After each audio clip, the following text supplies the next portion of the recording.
Mga investments na naiuwi ni Pangulong Ferdinand R. Marcos Jr. para sa bansa, ating alamin kasama si Department of Trade and Industry Undersecretary Seferino Rodolfo. Yusek, magandang tanghali po at welcome sa Bagong Pilipinas ngayon. Bagong Pilipinas, bagong taon. Ninya, magandang tanghali po sa ating mga tagapanood. Yusek, unahin ko na po ito, no? Gaano na po kalaki ang investment approvals na naiuwi ni Pangulong Ferdinand R. Marcos Jr. mula sa kanyang mga foreign trips para sa Pilipinas sa taong ito? Ang naitala ho natin ay umabot na ho sa 4 trillion pesos. May mga iba-ibang levels ho yan, kagaya ho ng ilan ba dyan ang talagang nag-ooperate na. Ilan ba dyan ang nagre-register, nagre-register. Basta ang kabuuan ho ay 4 trillion pesos, of which 22 billion na po ang nag-ooperate as we speak now. Ibig sabihin, tumatakbo na ho yung planta na ipinangako o yung facility na ipinangako sa ating mahal na Pangulo. Tapos a total of 148 projects po yan. So malaki-laki ho ang kuha na ho natin from the foreign trips. At idagdag ko lang ho, Ma'am Ninya, no? Bukod po dyan, may magandang balita rin ho tayo sa ating mga kababayan. Dahil ho ang ating Board of Investments, ang naitala ho nating approved investments, ito yung talaga nag-apply na sa atin. So hindi lang ho ito yung gumagawa ng study pa, pero ito yung talaga nag-apply na at nagpa-approve ng kanilang mga projects dito sa Board of Investments. For the year 2023 po, umabot tayo sa 1.16 trillion pesos. Yan po ang pinakamalaking investment approval ng BOI in our 56-year history. So that's a very good news dahil yan sa tulong-tulong nating lahat. And malaki ho yung parte na ginampanan nung aggressive promotion po natin, especially with our President as our main salesperson for the Philippines. Magandang balita po talaga yan considering na marami kasi nagtatanong, napakaraming foreign trips pero nakikita po natin ang resulta at sinasabi nyo nga po, no, pinakamalaking approval sa investments sa buong more than 50 years. So ano naman po ang inaasahan ng ating mga kababayan mula sa mga investments na ito sa pagpasok po ng taong 2024? Ito hong mga pumasok na investments natin nitong 2023 are of the transformative type. Ibig sabihin, kung growth lang kasi ang pinag-uusapan natin in basa economy natin, we are already the fastest growing economy in the fastest growing region in the world. Yun yung ating 5.5% growth for the first 3 quarters of the year. We're the fastest growing. Ang gusto ho natin under the leadership of President Marcos Jr. is really to transform the Philippine economy, Philippine industries. Kaya makikita nyo ho yan, si Presidente ho ang talagang ina-advocate niya doon sa kanyang mga foreign travels, sa kanyang mga investment mission, are industries that will transform the Philippines. In particular ho, renewable energy projects, pagkatapos ho yung ating mga digitalization project. Makikita ho natin yun yung mga karamihan sa mga pumasok ngayong 2023. Moving forward to 2024, marami pa ho tayong pipeline of projects also in renewable energy tsaka sa digitalization. At saka ang maganda ho niyan, makikita natin ngayong 2024, kasama na ho sa mga pipeline of projects natin. Hindi lang ho yung mga magtatayo alimbawa ng solar power project. Hindi lang yung magtatayo ng mga windmill power projects. Kasama na ho sa mga papasok dito sa atin yung mga magmamanufacture ng mga equipment and components that are needed by these projects, and we can also export these components and equipment to other countries within the region. So yun ho yung mga aasahan natin for 2024. Patuloy hong tataas yung ating mga investment approvals, pagkatapos mas magdi-deepen pa yung ating transformation for the Philippine economy. Alright. Bukod po dito sa sinasabi niyong magandang balita about renewable energy, digitalization ng mga investments, ano po ba ito in particular? At saang mga lugar po sa bansa, let's say, nagtayo ng mga ganitong mga planta or renewable energy sources and factories? Yun, pagka-renewable energy, ang maganda kong opportunity dito sa Pilipinas ngayon are in solar at saka sa mga windmill power projects. Ito ho, nakikita ho natin. Kasi hindi naman ho, pag pumunta ho si Presidente sa ibang bansa para mag-promote, hindi lang ho yun basta biyahe. There has been a lot of effort that has been undertaken by government and by the private sector in preparation for these trips. So kagaya halimbawa ho, nung pagpunta niya ho dun sa Brussels, sa Belgium, bago siya pumunta, we made sure that the policies are in place so that we could already receive the foreign investments when it comes to renewable energy. Naglabas ho siya ng executive order noong November 2022 that allowed for 100% foreign ownership of renewable energy projects. Kaya yun ho yung bit-bit niya nung kausap niya yung mga negosyante doon sa Europe. Tapos ang meron na ang pre-work na nangyari naman bago dun sa policy na nilabas ni Presidente ay yung World Bank study that was started in 2019 and completed in 2021 tungkol ko that map the whole of the Philippines kung saan pinakamagandang magkaroon ng mga wind farms. Doon ho nakita natin, yun sa tanong nyo kanina kung saan mga lugar.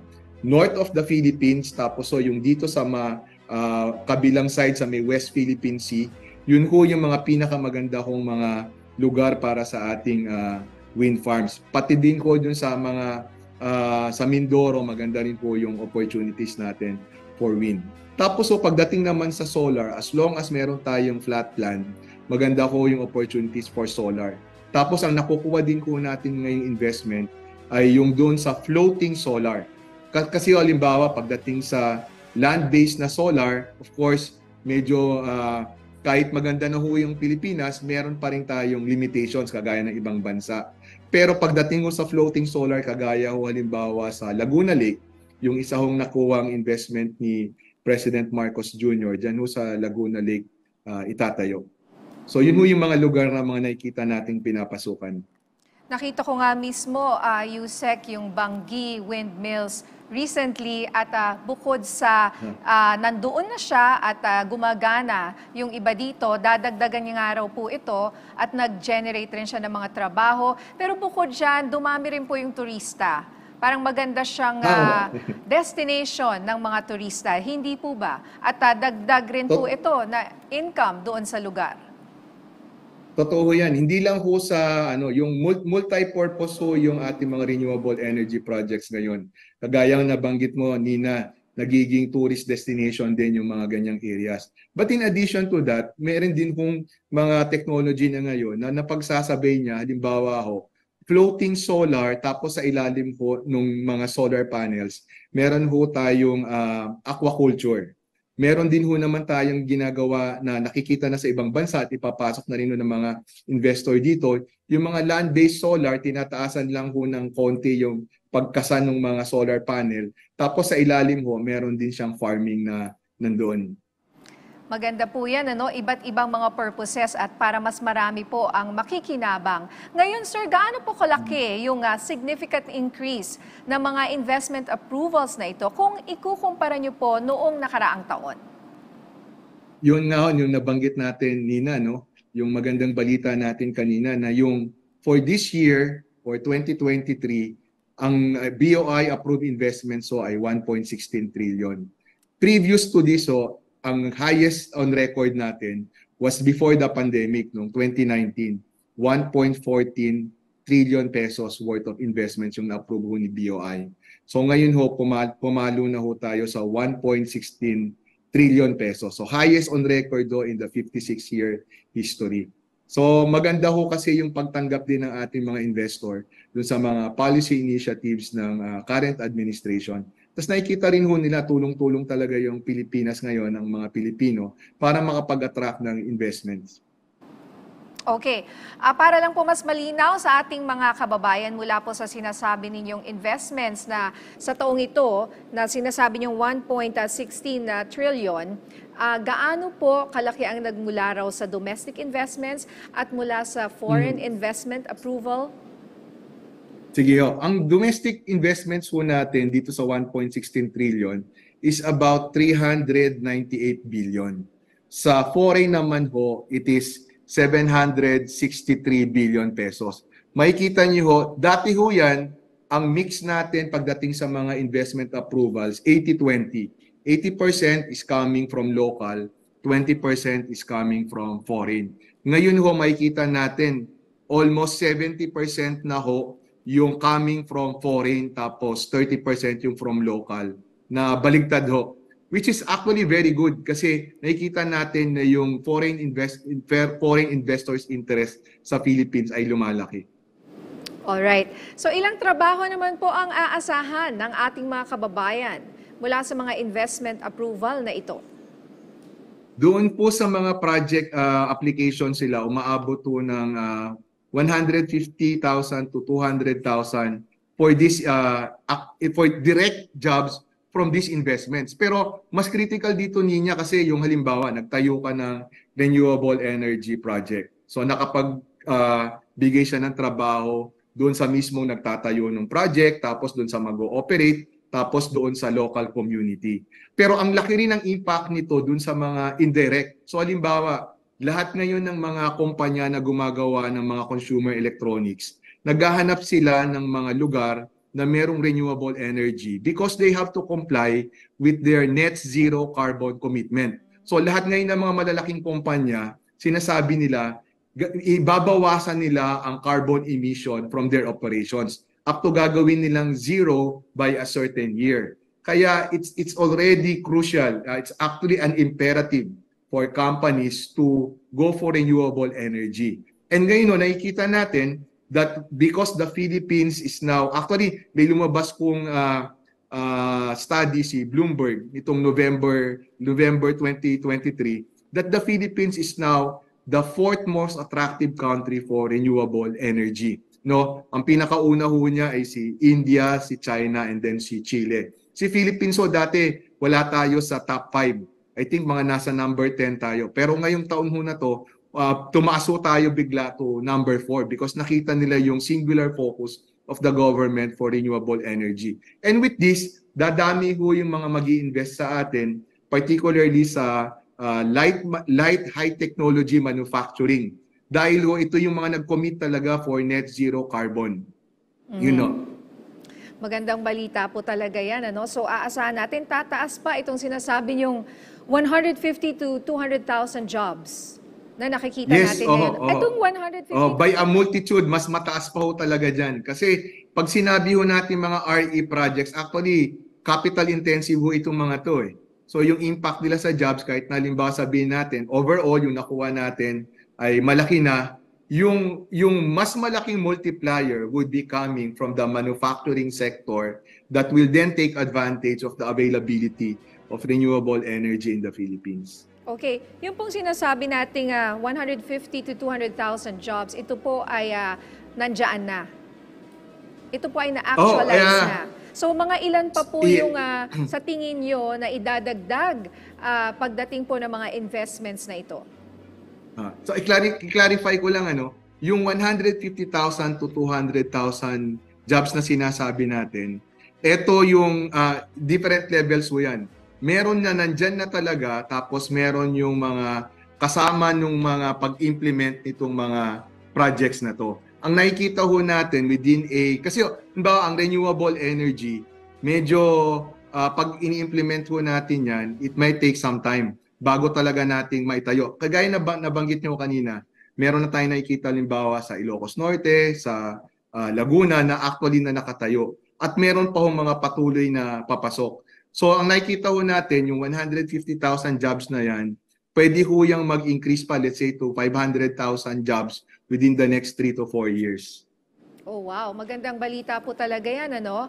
Talagang marami pong natutuwa kasi pagka meron pong mga ganyang mga tinatayo, may construction, yung mga tao sa paligid po, pati nga lang po yung pag-supply nila ng pagkain, for example, kumikita rin po yung mga, let's say, caterers, pati po yung mga ganyan na hindi po natin nakikita masyado.